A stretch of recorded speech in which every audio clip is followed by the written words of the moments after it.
Ömer Seyfettin. Kaşağı. Ahırın avlusunda oynarken aşağıdaki gümüş söğütler altında görünmeyen derinin hazin şırıltısını işitirdik. Evimiz iç çitin büyük kestane ağaçları arkasında kaybolmuş gibiydi. Annem İstanbul'a gittiği için benden bir yaş küçük olan kardeşim Hasan'la artık Dada Ruh'un yanından hiç ayrılmıyorduk. Bu babamın seyisi ihtiyar bir adamdı. Sabahleyin erkenden ahıra koşuyorduk. En sevdiğimiz şey atlardı. Dada Ruh'la beraber onları suya götürmek, çıplak sırtlarına binmek ne doyulmaz bir zevkti. Hasan korkar yalnız binemezdi. Dada Ruh onu kendi önüne alırdı. Torbalara arpa koymak, yemliklere ot doldurmak, ahırı süpürmek, gübreleri kaldırmak en eğlenceli bir oyundan ziyade bizim hoşumuza gidiyordu. Hele tımar. Bu en zevkli şeydi. Dada Ruh eline kaşağı alıp işe başladı mı tiki tak tiki tak tıpkı bir saat gibi yerimde duramaz, ben de yapacağım diye tuttururdum. O vakit Dada Ruh beni Tosun'un sırtına kor, elime kaşağa verir, haydi yap derdi. Bu demir aleti hayvanın üstüne sürter fakat o ahenkli tıkırtıyı çıkaramazdım. Kuyruğunu sallıyor mu? Sallıyor. Hani bakayım? Eğilirdim, uzanırdım, lakin atın sağrısından kuyruğu görünmezdi. Her sabah ahıra gelir gelmez, Dada Ruh, tımarı ben yapacağım derdim. Yapamazsın. Niçin? Daha küçüksün de ondan. Yapacağım. Büyü de öyle. Ne vakit? Boyun at kadar olduğu vakit. At ahır işlerinde yalnız tımarı beceremiyordum. Boynum karnına bile varmıyordu. Halbuki en keyifli, en eğlenceli şey buydu. Sanki kaşağının muntazam tıkırtısı Tosun'un hoşuna gidiyor, kulaklarını kısıyor, kuyruğunu kocaman bir püskül gibi sallıyordu. Tam tımar biteceğine yakın huysuzlanır, o zaman Dada Ruh, "Höyt, kerata!" diye sağrısına bir tokat indirir, sonra öteki atları tımara başlardı. Ben de bir gün yalnız başıma kaldım. Hasan'la Dada Ruh dere kenarına inmişlerdi. İçimde bir tımar etmek hırsı uyandı. Kaşağı aradım, bulamadım. Ahırın köşesinde Dada Ruh'un penceresiz küçük bir odası vardı. Buraya girdim, rafları aradım. Eğerlerin arasına falan baktım. Yok, yok. Yatağın altında yeşil tahtadan bir sandık duruyordu. Onu açtım. Azıcık daha sevincimden haykıracaktım. Annemin bir hafta evvel İstanbul'dan gönderdiği hediyeler içinde çıkan fakfon kaşığı pırıl pırıl parlıyordu. Hemen kaptım, Tosun'un yanına koştum. Karnına sürtmek istedim, rahat durmuyordu. Galiba acıtıyor dedim. Gümüş gibi parlayan bu güzel kaşağının dişlerine baktım. Çok keskin, çok sivriydi. Biraz körletmek için duvarın taşlarını sürtmeye başladım. Dişleri bozulunca tekrar tecrübe ettim. Gene atların hiçbiri durmuyordu. Kızdım. Öfkemi sanki kaşağıdan çıkarmak istedim. 10 adım ilerideki çeşmeye koştum. Kaşağı yalağın taşına koydum. Yerden kaldırabileceğim en ağır bir taş bularak üstüne hızlı hızlı indirmeye başladım. İstanbul'dan gelen ihtimal Dada Ruh'un kullanmaya kıyamadığı bu güzel kaşağı ezdim, parçaladım. Sonra yalağın içine attım.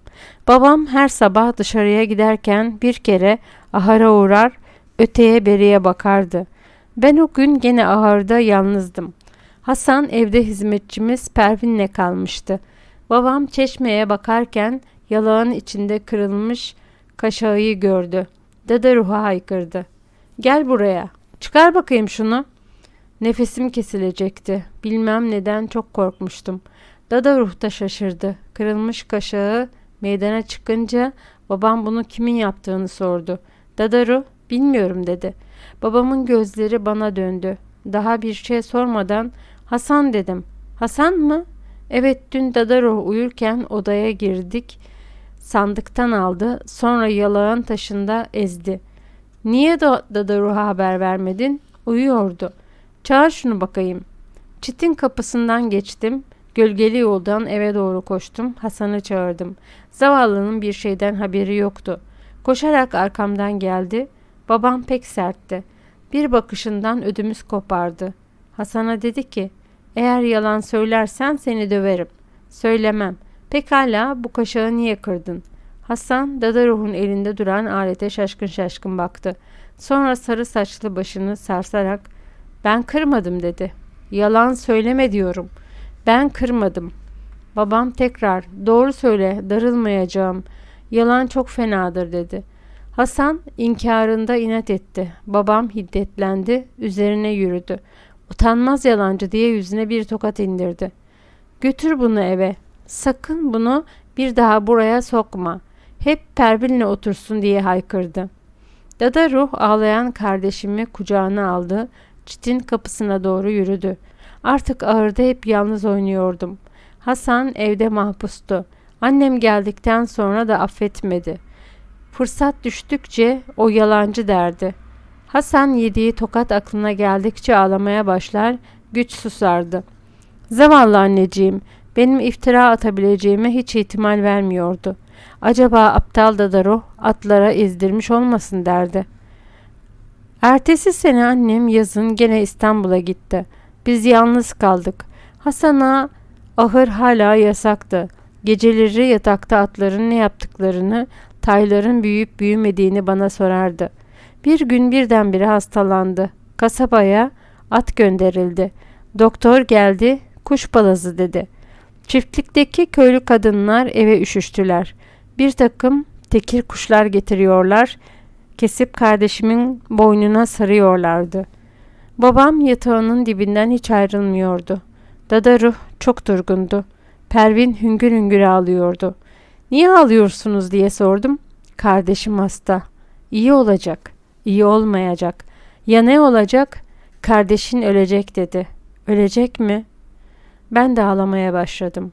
O hastalandığından beri Pervin'in yanında yatıyordum. O gece hiç uyuyamadım. Dalar dalmaz Hasan'ın hayali gözümün önüne geliyor, iftiracı, iftiracı diye karşımda ağlıyordu. Pervin'i uyandırdım. Ben Hasan'ın yanına gideceğim dedim. Niçin? Babama bir şey söyleyeceğim. Ne söyleyeceksin? Kaşığı ben kırmıştım, onu söyleyeceğim. Hangi kaşığı? Geçen seneki, hani babamın Hasan'a darıldığı. Lafımı tamamlayamadım. Derin hıçkırıklar içinde boğuluyordum. Ağlaya ağlaya Pervin'e anlattım.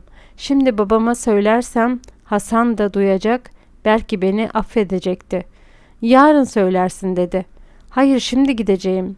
Şimdi baban uyuyor, yarın sabah söylersin. Hasan da uyuyor, onu öpersin, ağlarsın, seni affeder. Pekala, haydi şimdi uyu.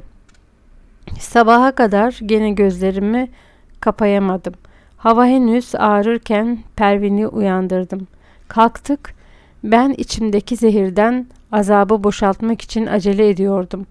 Yazık ki zavallı masum kardeşim o gece ölmüştü.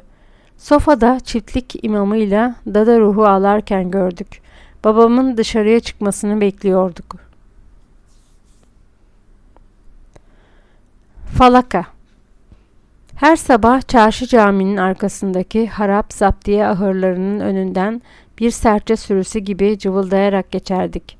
Mektep biraz daha ileride, alçak duvarlı, oldukça geniş bir avlunun ortasındaydı. Bir katlı, etrafında yükselen büyük kestane ağaçlarının birbirine karışmış koyu gölgeleri bütün çatısını kaplardı. Biz daha avlunun kapısından girmeden Hoca Efendi'nin bulunup bulunmadığını şöyle bir bakar anlardık. Abdurrahman Çelebi gelmiş mi bibe? Gelmiş gelmiş. Abdurrahman Çelebi Hoca Efendi'nin ihtiyar eşeğiydi. Siyah, huysuz, inatçı bir hayvan. Her sabah bizim gibi erkenden mektebe gelir, akşama kadar kalır, evlerimizden nöbetle getirdiğimiz kucak kucak otları, yazsa ağaçların, kışsa sol taraftaki abdestlik sundurmasının altında yavaş yavaş yerdi. Ona su vermek, onu tımar etmek mektepte bir imtiyazdı. Hoca efendiye kim yaranırsa bu mükafatı kazanırdı.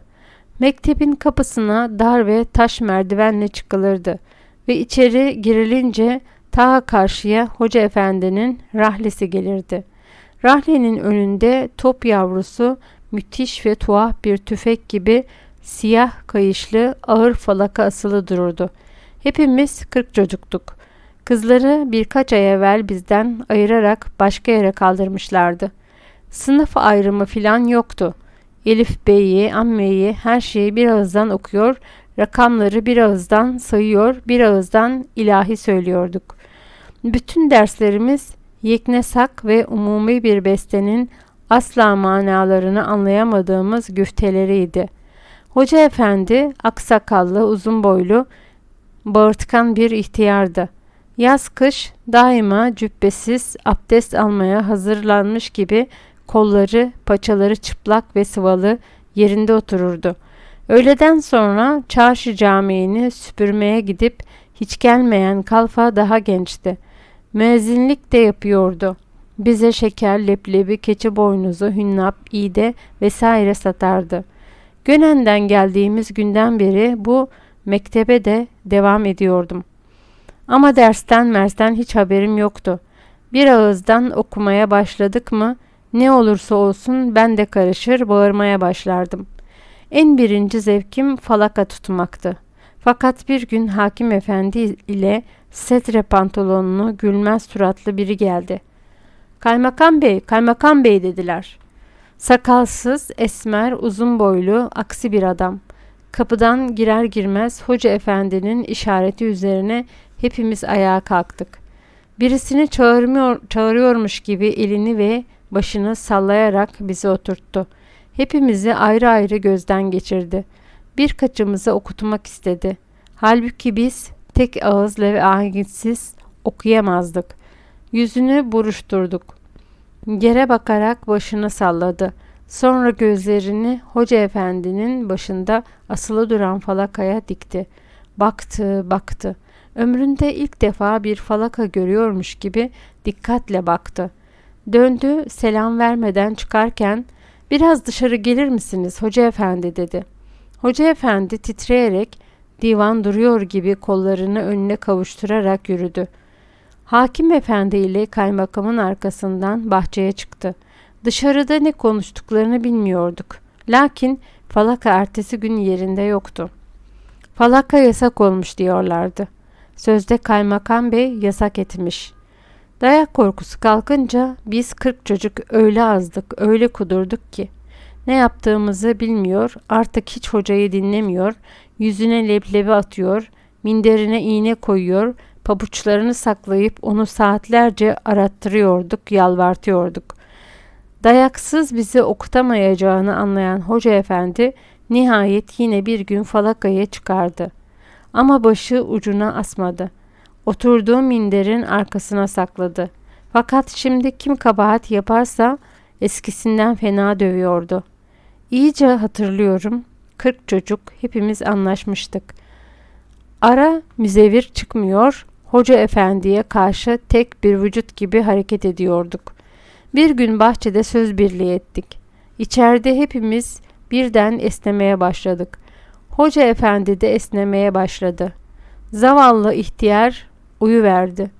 O zaman kalktık, rahlenin üzerindeki enfiye kutusunu aldık, hepimiz çektik. Bütün mektebin içinde bir hapşırmadır gitti. Hoca efendi gürültüden uyanınca işi anladı. Enfiyesini kimin çaldığını sordu. Bir ağızdan ve ahenkle bilmiyoruz dedik. Hepinizi falakaya çekeceğim. Bilmiyoruz. Kimse söylemeyecek mi? Bilmiyoruz ki. Bilmiyor musunuz? Pekala. Necip, git camiden kalfayı çağır çabuk. 5 dakika sonra kalfa geldi. Korkunç bir sahne başladı. Sopayı biri bırakıp biri alıyordu. Nöbetleşe falaka tutuyorduk. Hepimizi sıra dayağına çektiler. Bugünden sonra hoca efendi esnemeyle hapşırmayı en büyük kabahat sayıyordu. Hele hapşırmak, kazara kendiliğinden hapşıranı "Benimle eğleniyor musun?" diye yere yıkıyor, bayılıncaya kadar dövüyordu. Ve aksi gibi benim hiç durmadan esneyeceğim geliyor, hapşırmak istiyordum. Birkaç defa bunun için dayak yedim. Hoca efendi dayağı bitirince bütün kuvvetiyle rahlesine vuruyor. Kim hapşırırsa şart olsun ki öldürünceye kadar döveceğim diye haykırıyordu. Şart olsun kim hapşırırsa. Şart olsun bu nasıl yemindi? Evde anneme sordum, başını salladı, gözlerini açtı. Çok büyük yemin dedi. Yalan yere bu yemini eden çarpılır mı yani? Hayır, ya ne olur? Daha fena. Nasıl? Karısı boş düşer. İyice anlamadım ama bu yeminin dehşetini mektepte çocuklara etrafıyla söyledim. Artık hep evli adamlar gibi yalan doğru biz de şart olsun yeminine başladık. Vallahi billahi unutuldu. Hoca efendi de her sabah rahlesine çökerken hiç unutmuyor. Kim hapşırırsa şart olsun öldürürüm diye tekrarlıyordu. Bir gün öğle paydosundan sonra içeri girdik. Her vakitki gibi derin bir uğultu. Ben baktım hoca efendi dalmış uyuyor. Hemen ayağa kalktım. Çocuklara şehadet parmağımı dudaklarıma götürerek susunuz işaretini verdim. Ses seda kesildi. Hepsi ne yapacağıma bakıyordu. Gözüme rahlenin üzerinde kapağı açık duran bir tabaka kadar büyük enfiye kutusu ilişmişti. Yürüdüm, ayaklarımın ucuna basarak yaklaştım. Kutuyu aldım, içindeki enfiyeleri cüzümün arasına boşalttım. Kutuyu yine açık olarak yerine bıraktım. Çocuklar çekmek için etrafıma toplandılar. Hayır biz çekmeyeceğiz dedim. Sonra hapşırırız. Uyanır, ya sen ne yapacaksın? Görürsünüz. Ne yapacaksın, ne yapacaksın? Söylemem diyorum, çok güleceğiz. Öyle bir şeytanlık kurmuştum ki daha yapmadan gülüyor, katılıyordum. Çocuklar da bana bakarak gülüyorlardı. Gülüşme gürültüsüne hoca efendi uyandı. Hemen kutuya baktı. İçinde enfiye yok. Hiddetlendi. Kim aldıysa söylesin, şart olsun gebertirim. Hep bir ağızdan ve ahenkle, şart olsun haberimiz yok dedik. Kim aldı söyleyiniz. Bilmiyoruz, bilmiyoruz. Pekala ben size gösteririm. Şimdi hapşırınca alan meydana çıkar. Şart olsun onu falakaya yıkacağım. Gebertinceye kadar döveceğim. Kazara hapşıracağız diye hepimizin ödü kopuyordu. Şart olsun ah bugün biriniz hapşırırsa, şart olsun geberteceğim. Ah şart olsun biriniz hapşırırsa. Hoca efendinin öfkesi bir türlü geçmiyor, ben rahlenin altında cüzümden kopardığım 2 yaprağı boru gibi büküyor, enfiyeleri içine dolduruyordum. Akşam yaklaştı, hoca efendi kollarını kapadı, çoraplarını mestini giydi, cübbesini omzuna aldı. Hep bir ağızdan çarpım tablosunun okunuşundan sonra ilahiye başladık. Ben sonuna doğru yanımdaki çocuğa dürterek kalktım. O da kalktı. Ellerimizi kaldırdık. Hoca efendi bağırdı. Ne var? Abdurrahman Çelebi'yi hazırlayalım mı? Haydi pekala çabuk. Kapıdan çıktık. Her akşam hoca efendinin izin verdiği 2 çocuk önden çıkar, eşeğin yularını ve semerini vururdu. Taş merdiveni koşarak indik. Abdurrahman Çelebi yiyemediği otların üstüne uzanmış yatıyordu. Dürterek kaldırdık. Yularını, semerini vurduk. Artık ilahi sesleri kesilmişti. Ben cüzdanımdan içi enfiye dolu kağıt boruları çıkardım. Yavaşça eğildim. Abdurrahman Çelebi daha bir şey anlamıyordu. Bu borulardan bir tanesini bütün kuvvetimle burnuna üfledim. Genzine bir tabanca sıkılmış gibi şaha kalktı. İkinci boruyu üfleyemedim. Yularından tuttum. Sıçrata sıçrata taş merdivenin önüne doğru götürdüm. Öteki çocuk yanımdan geliyor. Gülmemek için eliyle ağzını tutuyordu. Hoca efendi cübbesini giymiş, vakarlı yavaş yavaş merdivenlerden iniyordu. Çocukların hepsi sıraya girmiş, arkasından iniyorlardı. Eşek şaha kalkıyordu. Ne olmuş bu hayvana? Bilmem efendim, uyuyordu. Gemini yanlış vurmuşsunuz. Hayır, getirin bakayım. Bütün çocuklar da bakıyorlardı. Eşeği taş basamağa yaklaştırdım. Tam bu sırada Abdurrahman Çelebi nezleye tutulmuş bir insan gibi piş piş diye başını sarstı. Bütün çocuklar gülmeye başladı. Hoca efendi şaşırdı. Enfiye'nin tesirini duymaya başlayan Abdurrahman Çelebi habire hapşırıyordu. Ben sanki hiçbir şeyden haberim yokmuş gibi sizinle eğleniyor efendim dedim. Halt etmişsin. Daha ziyade küstahlaştım.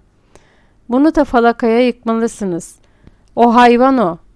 Kahkahalara katılan çocuklar falaka falaka diye bağırıyorlardı. Ben onlardan cesaret aldım. Dedim ki, hoca efendi bugün mektepte kim hapşırırsa şart olsun falakaya yıkacağım dediniz. Eğer Abdurrahman Çelebi'yi affederseniz karınız boş düşer. Çocuklar ders gibi bir ağızdan ve ahenkle karınız boş düşer, karınız boş düşer diye haykırıyorlardı. Hoca efendi bir an şaşırdı. Bineceği zamanlar "Oh benim Abdurrahman Çelebim, oh benim Abdurrahman Çelebim" diye muhabbetle okşadığı eşeğine dehşetle baktı. Kapının yanından bir çocuk içeri koşmuş, falakayı değneği çıkarmıştı. Abdurrahman Çelebicik düzensiz aralıklarla hapşırıyor, burnunu yene sürmek istiyordu. Falaka ve değnek elden ele hoca efendinin önüne kadar geldi. Çocuklar gülmekten katılıyorlardı. Karınız boş düşer, karınız boş düşer diye ahenkle tekrarlıyorlardı.